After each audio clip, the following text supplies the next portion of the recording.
Hare Krishna. Should wear my Om ring for these live streams. Should I get it right now? Should I get my Om ring to link the holy name with the holy practice? Okay, I will.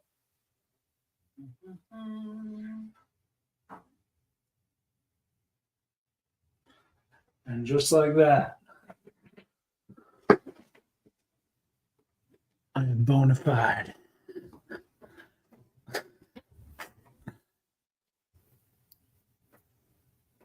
Let us begin with a prayer of Om to our dear Lord Sri Krishna. And, oh man, I always get it backwards. Yeah, there's Krishna. And Bhagavad Gita and Shastra and Prabhupada. Today we're doing chapter 9, verse 23 through 25. Another solid 3-verse cluster. And after this, I think there's only 28 verses in chapter 9. Nope, 30, 34. So maybe 2 or 3 more verse clusters after this in chapter 9.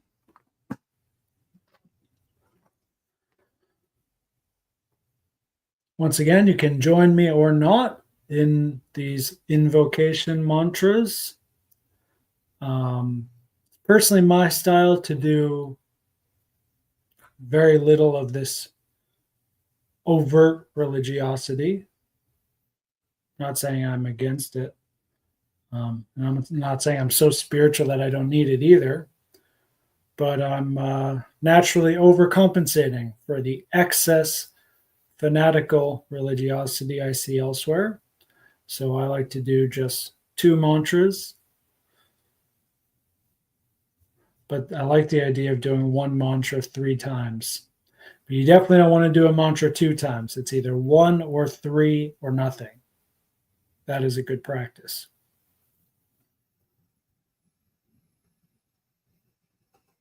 Om Namo Bhagavate Vasudevaya.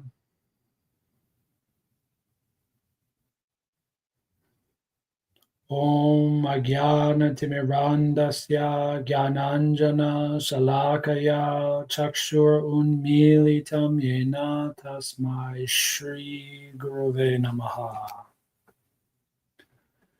All right, let us first read these 3 verses as literally translated by H.D. Goswami.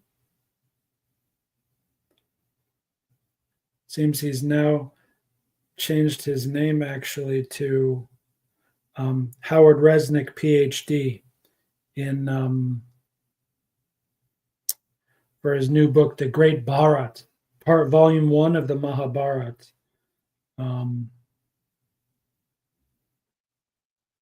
H.D. Goswami is my favorite name for him. Among devotees in the know, as his disciple, I'm supposed to call him Srila Acharya Dev. That's fine too. Or Hridayananda Maharaj. Me too. I have many different names. I don't think that's terribly important.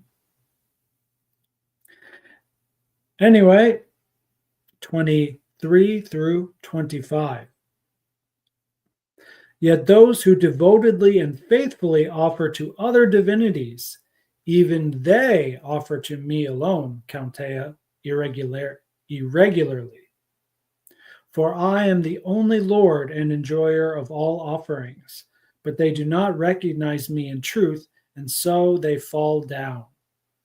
Those sworn to gods go to gods, those sworn to ancestors go to ancestors, spirit worshippers go to spirits, but my worshippers go to me.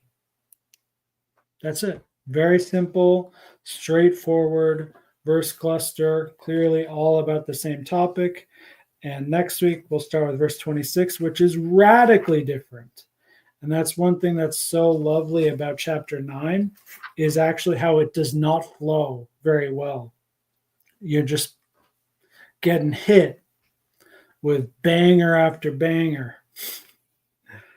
But first, I want to check sworn.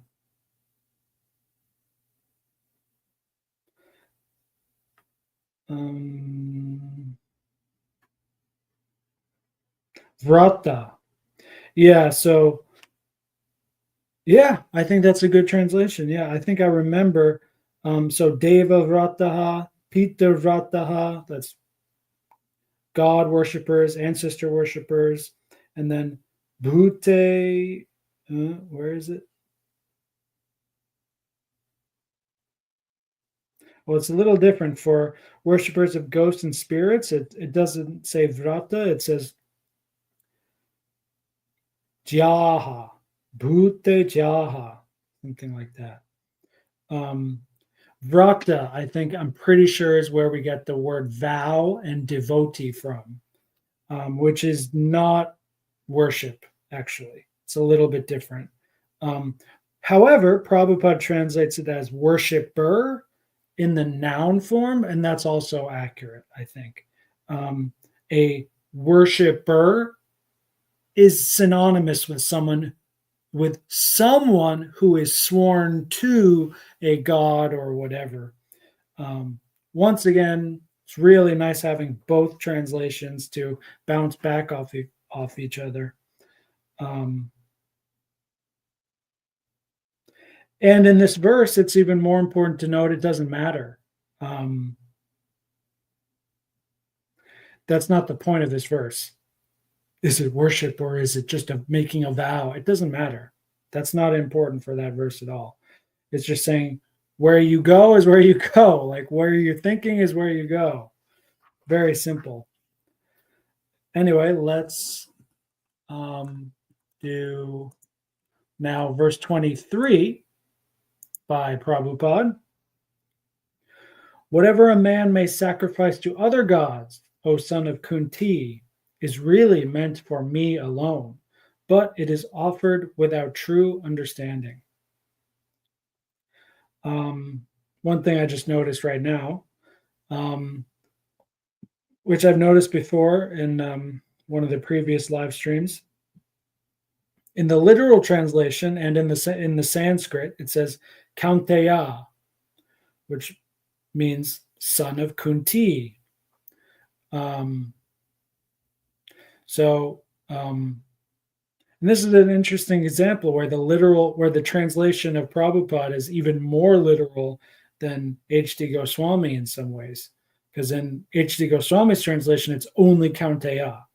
And, you have to kind of figure it out by yourself that it's a conjugation of Kunti, Queen Kunti, and then Kaunteya.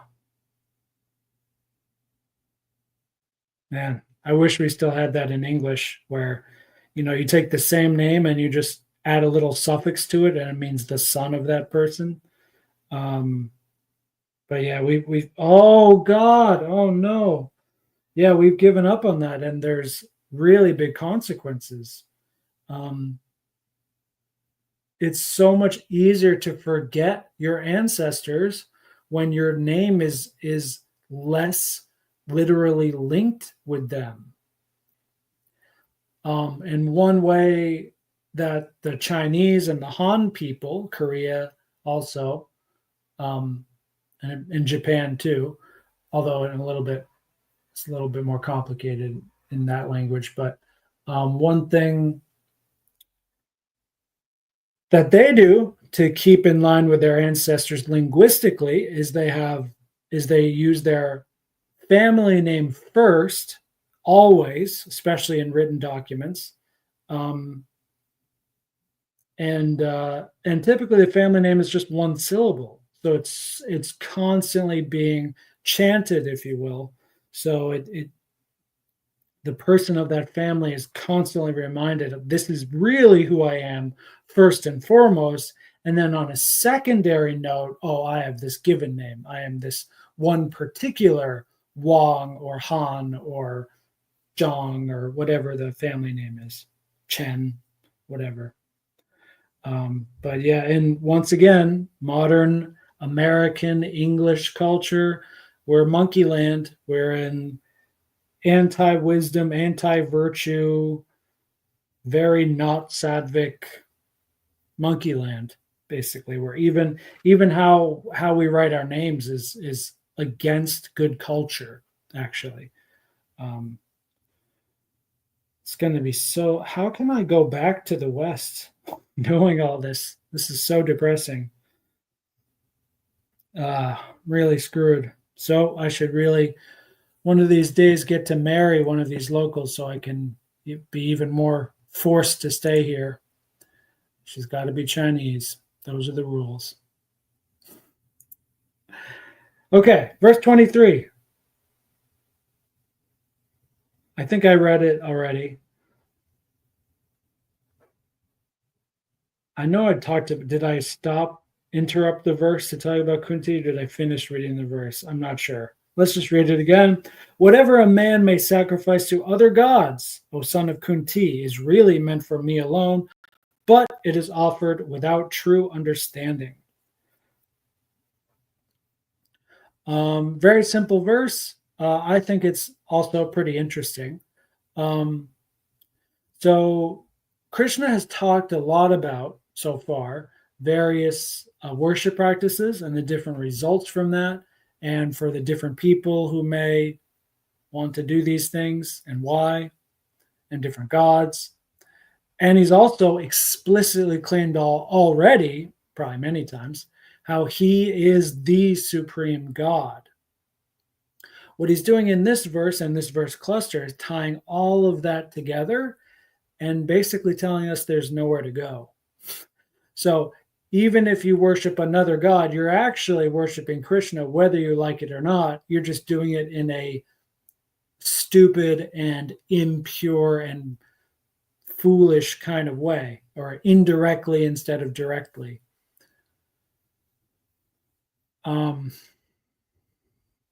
You're going to go to Krishna whether you like it or not. Your worship, your sacrifices, they all eventually go to the very top, whether you like it or not.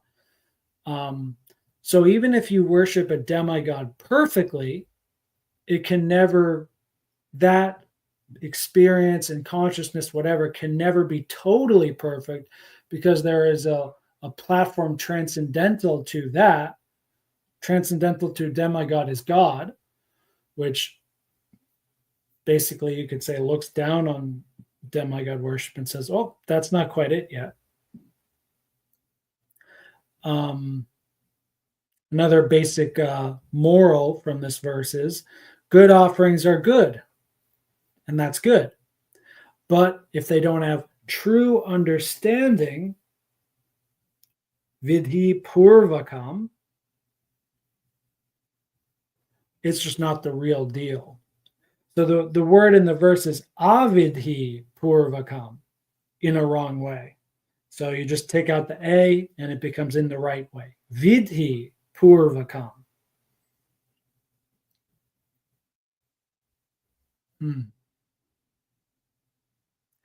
Reminded of one of my Prabhupada disciple friends I only got to know so briefly, but he was such a sweetheart, Apurva.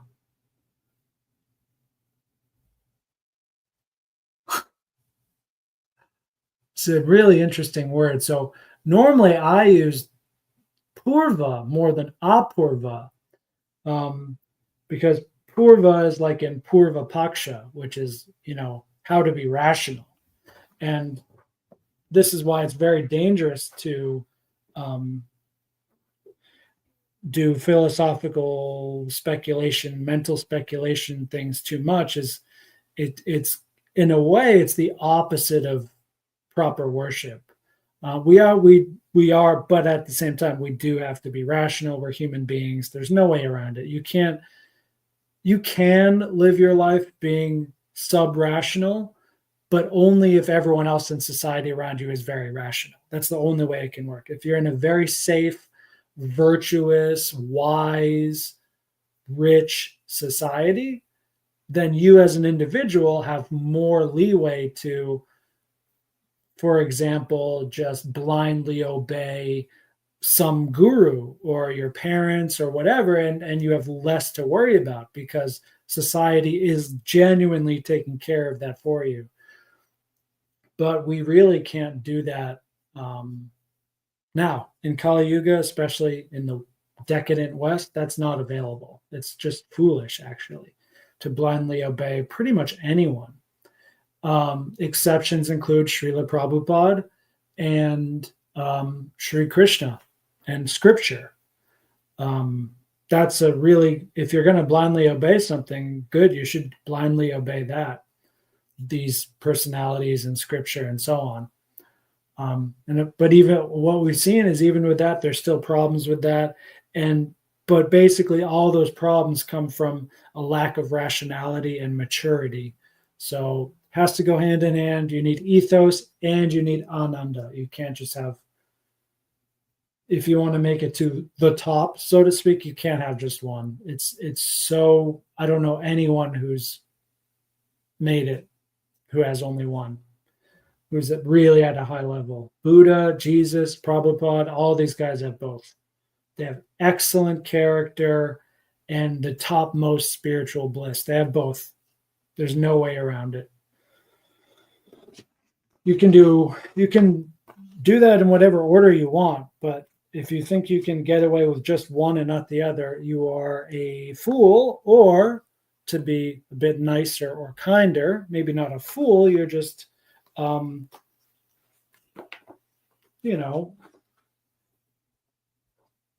you're just reaching a lower ceiling, which is fine.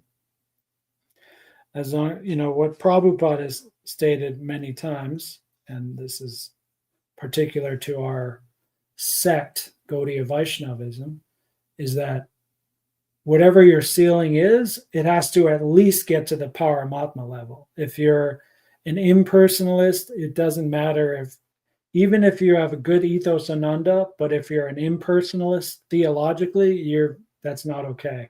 You have to keep, you're not done yet. Like, that's a problem. You have to keep going. But so long as you see there is a personal God and a personal universe and so on, that's okay. Just keep trying. Do your best. In the second sentence of the purport, Prabhupada uses an analogy that I've heard so many times, and I'm pretty sure we've already talked about this from previous verses in the Gita. When a man pours water on the leaves and branches of a tree without pouring water on the root, he does so without sufficient knowledge or without observing regulative principles. Unquote. And another analogy he uses is about with government, and this is a recurring thing that I remember more recently. Prabhupada used a few government analogies. So Prabhupada says the demigods are, so to speak, different officers and directors in the government of the Supreme Lord. One has to follow the laws made by the government, not by the officers or directors. Similarly, everyone is to offer his worship to the Supreme Lord only, and that will automatically satisfy the different officers and directors of the Lord, and they are representatives of the government, and to offer some bribe to them is illegal. And that part is what Krishna says is avidhi purvakam, the wrong way. In other words, Krishna does not approve the unnecessary worship of the demigods. This is very, very interesting. I wrote a lot of my notes about this. I really love that word avidhi purvakam, which literally just means the wrong way. But there's a lot of syllables in this compound noun.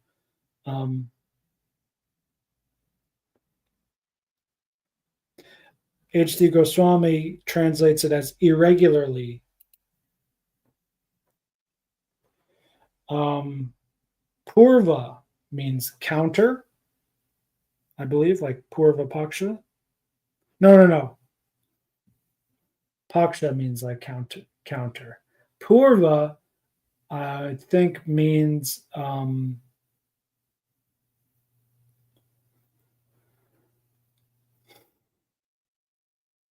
I think maybe counter is right, but it's not. It's not a good word that I need here. Opposing. No, that's still not it either. Pretty sure that's not it. Let's see if Google can help us here. After, with, amid, or according to. So Google says avidhi purvakam is a term used in the Gita to describe a disregard for rules and regulations. And regulation, you could translate into irregularly. Kam is probably just a conjugation, but purva,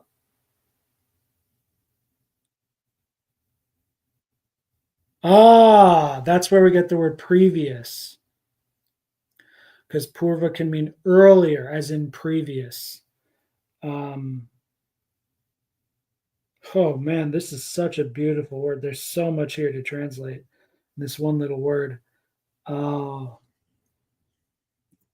easier one is, and it could also mean direction. Specifically, the eastern direction of a bank of a river or bank of a river.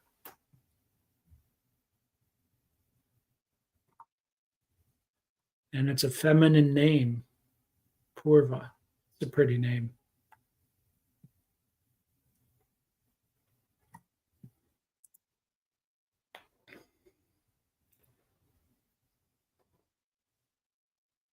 Purva Paksha.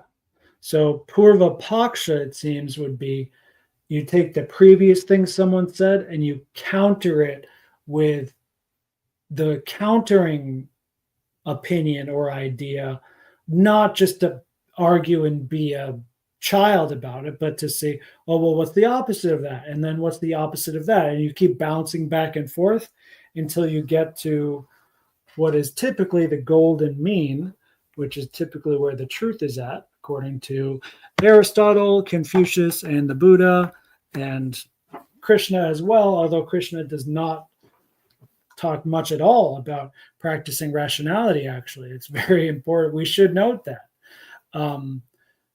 That's more of a Prabhupada thing than a Krishna thing, actually. For a good reason. Avidhi. So vidhi corresponds to the word Veda, I'm pretty sure, knowledge. So avidhi means against knowledge, not knowledge. And what kind of knowledge? Vedic knowledge. So that means rules and regulations. So avidhi is, not doing the rules and regulations that have been previously established. Avidhi purvakam. Very nice. Vidhi purvakam means the Vedas have given us some rules and regulations. They are previously there. And vidhi purvakam would mean, vidhi is imperative, I believe, means to know that and regularly follow that which has come before. Awesome. Finally did. Woo! Can't do this in Bible class.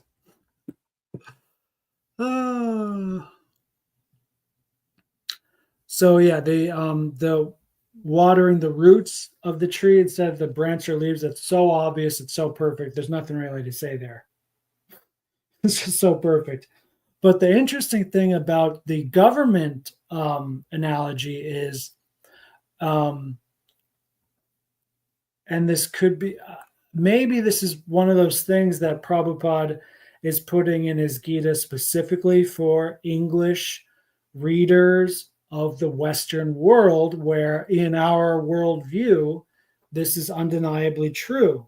And we're very, especially Americans, we're very sensitive to corruption, bribing officers. That's a very serious crime that, we've carefully stamped out of our cultures. But in India, China, in the East, it's totally opposite. Um, it's totally fine. It's totally common for bribes to happen in a lot of these countries, not Japan, not Korea, maybe at a high level, but definitely not at a low level anymore. Um, and, when Prabhupada says, well, you know, the unnecessary worship of demigods is likened to kind of following the officers and directors of the government as the government itself, as opposed to the laws of the government, which is what the officers and directors are enforcing. That is, yeah, of course, logically true and in theory true. But dharmic culture, at a really fundamental psychological, daily, practical level, it really is divided on this battlefield where in the West, it's only the law.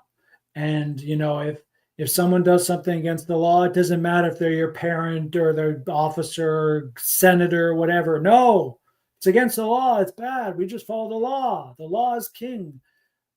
Lex Rex, Latin for the law is king. And but in the East, the people are king.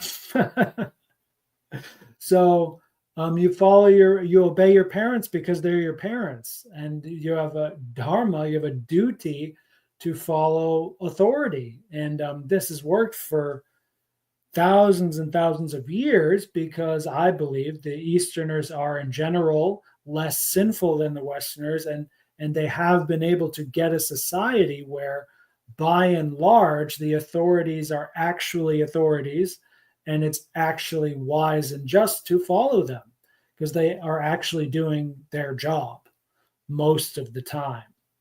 And for a while, I think that was true in the West as well, but at least since the 1800s, probably before that, but at least since the 1800s in America and Europe, we've just got monkey land, just full on barbarian monkey land. Everyone for himself. Screw the ancestors. God is dead. Just total chaos. And so in that sort of world, you can't hold on to a person, really. You can't fully submit to any person. It's really hard, but you can still submit to law. There is still universal law. Mathematics is law. 1 + 1 = 2. It's universal. We can all agree on that. What's it called? Non-harming principle, whatever. They have a special name for it, a special abbreviation. Yeah. Basic, just universal natural laws. Now that's one of our best ways forward as modern Kali Mlecha Westerners to have a decent life, is to follow these universal laws and be a bit more disregarding to the people who hold office, who even their office may not even be real. There's a lot of offices that are not real. They're not a real, like, a DEI office. That's not a real thing that we need in our society. It's just some made up nonsense. So you don't have to obey someone like that. It's nonsense.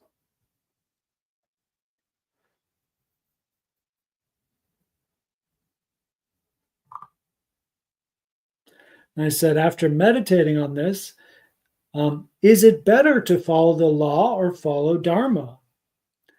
And really, I think it just depends on what kind of system it is. So forget about the yuga, whatever yuga you're in. Just imagine a perfect world.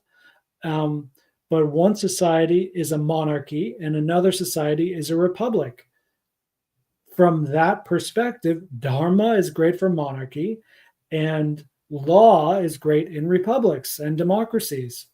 That's really what it comes down to.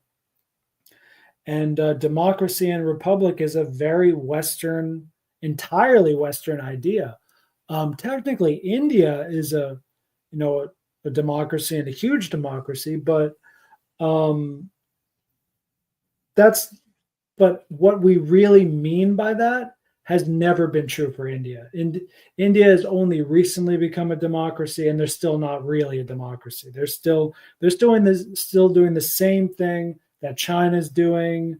Not the same thing, but on a cultural, daily level for the peasants, the ordinary folk. Um,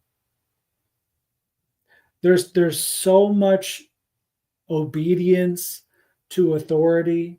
There's so much dharma. It's just not a democracy in a practical sense. Technically, they're casting votes and they have senators and all this crap, but that's not really what's happening. Really, what's happening is there's some guy who's in charge, and there's some leader, and then everyone else is a follower, and they're playing follow the leader, and that's what dharma means. So if you are in the follower position, you do that dharma. And if you're in the leader position, you do that dharma. That's what India is still doing today. Um, we think India is, a democracy because India does have that culture of free thinking, independent thinking, very rational, advanced thinking. Like that is much more common in India than any other Asian nation. So that's the special thing about India is you have all these different religions that are coexisting because India has this culture where you can just talk about your stuff and you don't need to dig deep into your tribe and then kill other tribes. And they've just never been like that. As far as we know, never in history do we know really when it really got to the point where we do see that in China, Korea, Japan, and so on. But at the same time, you have to find what is the universality, what makes the East, and what makes the West, and really comes down to dharma in the East and logos or law or logic in the West. That's really what it comes down to. And so if you're a Christian and you're really doing it right, you're following Christ because he is the law. He is the word and the logic and the law and justice manifested in the flesh. That's how you should follow Jesus, not because he's the boss and I just do what he tells me to do and like that sort of dharma stuff. You can, I mean, if you're going to do it with anyone, great, do it with Jesus, but that's not the tradition. That's not really the bona fide Western understanding of it. It's just not Western. It's fine. I mean, there's many Christians in Korea. Some of them, it's really interesting here. Some of them are doing Western Christianity. Some of them are doing Eastern Christianity. It's actually all over the board. It's very interesting.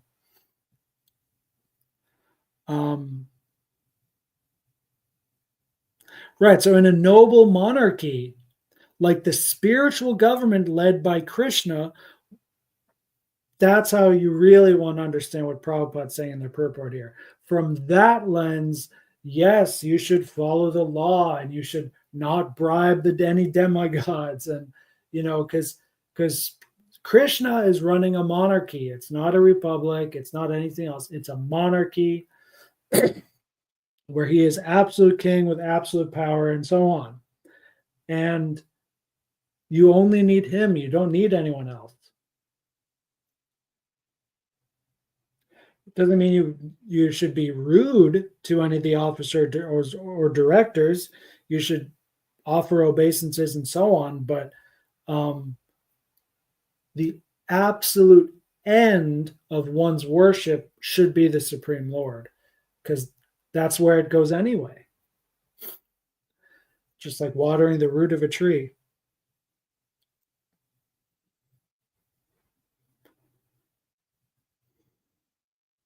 Okay, we did 23. So the next two are much easier, simpler. Here's verse 24. I am the only enjoyer and the only object of sacrifice. Those who do not recognize my true transcendental nature fall down.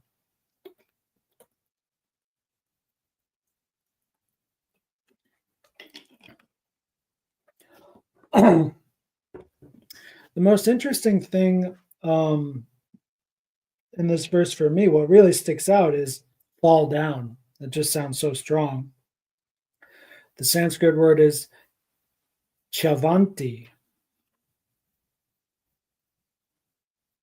fall down. I think ava is the same as avatar, which means like down. And what does it mean? Well, Prabhupada says in the purport, it's talking about the less intelligent persons who don't know Krishna is the supreme master. They worship demigods for temporary benefit, and therefore they fall down to material existence. And the last sentence is really interesting. This is a rare gem of mercy from Prabhupada, who normally is kind of driving the law, inscribing the law of bhakti and worship onto the reader in as it is, just the truth as it is, bringing it down, right? But here he's making a little exception at the very end here. He says, if, however, anyone has any material desire to be fulfilled, material desire, he had better pray for it to the Supreme Lord, although it is not pure devotion, and he will thus achieve the desired result. So normally we're not supposed to do this. If we have some material desire, we're basically supposed to not have that desire. We're supposed to either link it with Krishna somehow by like if I love cars, if I really love a fast car, well, I can become a car mechanic, and I can do that as my career, and I can offer my work to the Lord. And if I get really good at that and I get closer to the Lord, eventually I'll be fixing the cars of devotees, or maybe a lot of my profits will go to charity to help the Vaishnavas, whatever. You take whatever material desire you have and you try to link it with the Supreme, or even better, you try not to have material desires. That's typically our program, our philosophy, and how it's practiced. But here, Prabhupada, once again, I think he's being merciful. He kind of says, okay, you have a material desire. Okay, you can pray for it. I want a beautiful wife. Pray to Krishna for it. It's not pure devotion. We're supposed to only pray to Krishna for Krishna. The most bona fide, perfect way and reason to pray to Krishna is to get Krishna, is to get service to Krishna. To be able to serve Krishna is the best thing to pray for. But, if you can't do that and you're still going to desire and pray for things, you should still do that to Krishna. Because you will still, you'll still receive, you'll achieve the desired result just the same. The main thing is just stay with Krishna. Don't do other things. Remember Krishna. Don't forget Krishna. Just stay with Krishna. And then you're with Krishna. That's what this verse cluster is all about. I think I did all my notes here, just in that riff.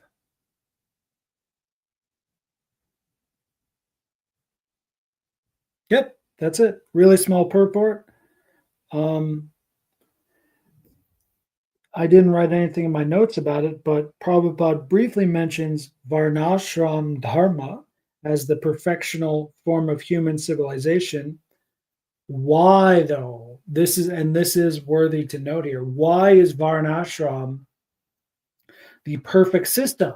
Is it because the geometry, because of the science of having 4 classes and how they interact with each other? Oh, it's just brilliant. It's just very well ordered. It's a well-oiled machine. It's a more well-oiled machine than the other well-oiled machines. Is that why? No. It's for satisfying Vishnu.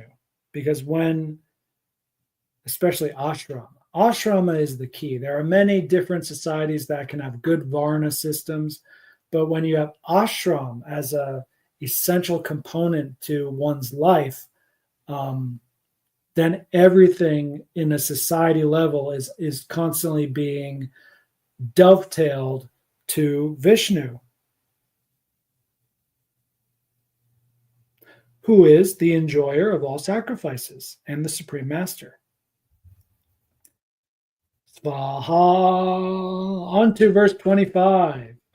Those who worship the demigods will take birth among the demigods. Those who worship ghosts and spirits will take birth among such beings. Those who worship ancestors go to ancestors, and those who worship me will live with me. So simple. Why is there any purport to this verse? I don't know. Why is this purport longer than the other two? I don't know. I think because it's important, not because it's hard to understand. I think it's quite easy to understand, and also because perhaps Prabhupada agrees with me that this verse is the conclusion of the verse cluster of this. It's the conclusion verse of this theme that Krishna is talking about, where everything is summarized in this verse.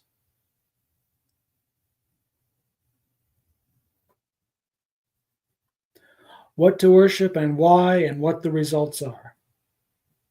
It's all summarized in this verse.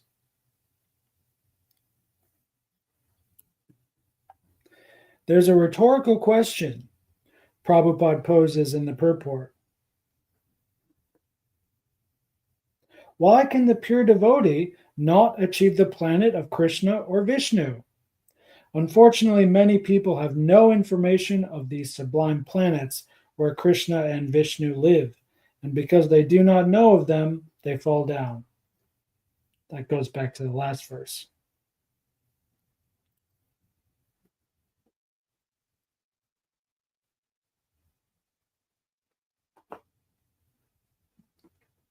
And sorry, actually, for that rhetorical question to make sense, you need it in the context.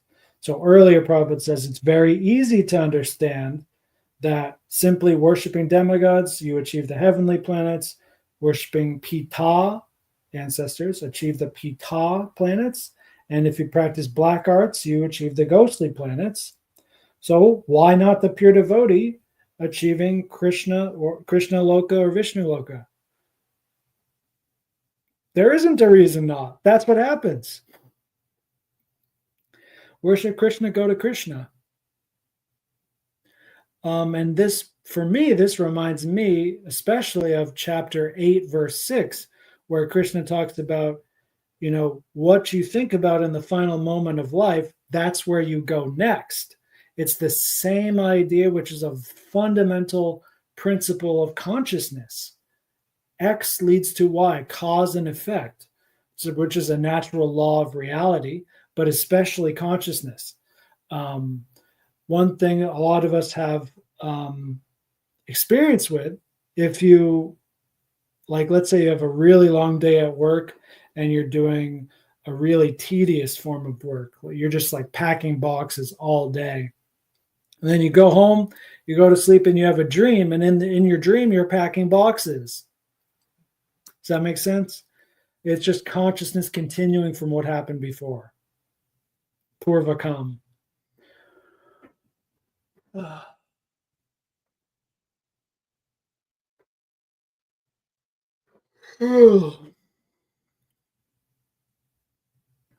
What you worship is what you attain. So if you simply worship Krishna, you will simply attain Krishna. There is no doubt. And Prabhupada, as usual, ends his purport with the simple practice that we can do, which is chanting the Hare Krishna mantra. So we are lucky in this yuga, in this horrible Kali Yuga. We're lucky, actually, that we can find the Supreme, taste the Supreme, learn about the Supreme, go back to the Supreme planet, do all of that with one mantra composed of 3 names, only 3 names, 3 holy names, Hare, Krishna, Rama, and, well, how many syllables is it? Well, it's many syllables, and in the beginning it's tricky. You got to remember the correct order of how the 3 names repeat throughout, but then it's not hard. Like after a day or two, you got it, and then you got the rest of your life to actually chant it. So it's very simple, and we can achieve everything by this mantra, and we can become perfect in this life and go back home, back to Godhead. Next week, we'll continue with what I normally describe as my favorite verse in the Bhagavad Gita. I think it's still true. Can't think of another verse I like more. Chapter 9, verse 26. Okay, y'all, have a good time. Hare Krishna.